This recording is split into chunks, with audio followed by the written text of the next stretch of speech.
देर रात जब पूरा देश सो रहा था तब रशिया का एक विमान भारत में उतरा।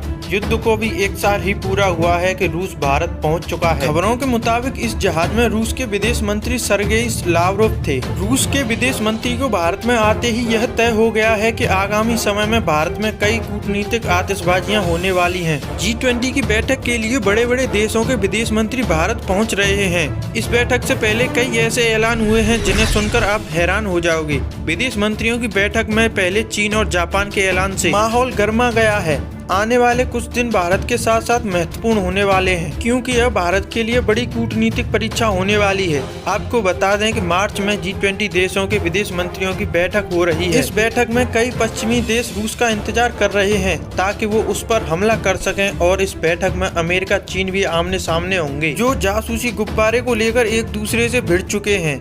एक दूसरे से लड़ रहे इन देशों को भारत एक मंच पर रखकर कैसे G20 सम्मेलन को सफल बनाएगा। आपको बता दें कि G20 देशों के विदेश मंत्रियों की ये बैठक तय कर देगी कि इन सभी देशों के राष्ट्राध्यक्षों की बातचीत का एजेंडा क्या होने वाला है, क्योंकि इस बैठक के बाद सभी देशों के प्रधानमंत्री और राष्ट्रपति एक दूसरे से मिलेंगे। विदेश मंत्रियों की बैठक से यह पता चल जाएगा कि मोदी, पुतिन, जिनपिंग, बाइडेन और ऋषि सुनक जैसे राष्ट्राध्यक्ष कौन से कूटनीतिक दांव खेलेंगे। आप अंदाजा लगाइए, जब रूस और चीन के सामने America, Britain, France, Germany, Australia जैसे देशों के विदेश मंत्री होंगे और इन सभी को संभालने की जिम्मेदारी विदेश मंत्री एस जयशंकर पर होगी, तो क्या जलवे होंगे। पूरा देश देखना चाहता है कि कैसे विदेश मंत्री एस जयशंकर G20 सम्मेलन को इन सभी देशों को जंग का अखाड़ा बनने से रोकेंगे। पश्चिमी देश चाहते हैं कि भारत समेत पूरी दुनिया रूस का विरोध करे। फ्रांस ने तो यह तक कह दिया है कि भारत रूस की निंदा नहीं करेगा तो वह G20 बैठक के घोषणा पत्र पर हस्ताक्षर ही नहीं करेगा।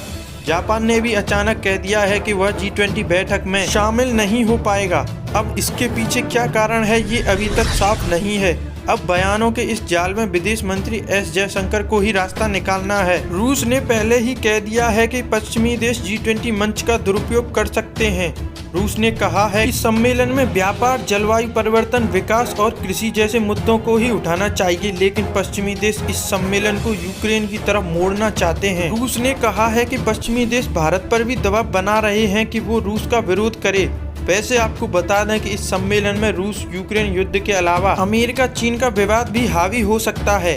इनके रिश्ते भी एक खतरनाक मोड़ पर पहुंच गए हैं। आने वाले समय में भी भारत में भी ऐसी आतिशबाजियां देखने को मिल सकती हैं।